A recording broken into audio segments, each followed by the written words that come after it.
Hey! At ito ang ating chika for today, Samantha May Bernardo.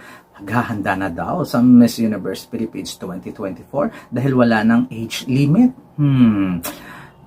Kung ako sa'yo, Samantha, advice ko lang, girl, ha, siguraduhin ng magwi-win-win ka dito sa Miss Universe Philippines kasi pagtatawanan ka niya Uncle Nawat, o, di ba? Baka humalakhak yung ng panghudas.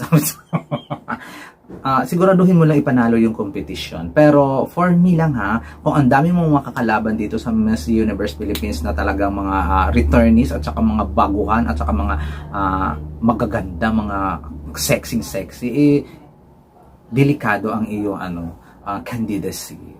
Kailangan pag nagdesisyon ka na sumali dito sa Miss Universe Philippines, siguraduhin mong mananalo ka. Kasi ang ending niyan, makakasira iyon sa iyong pageant journey. Kaya, yun lang aking advice.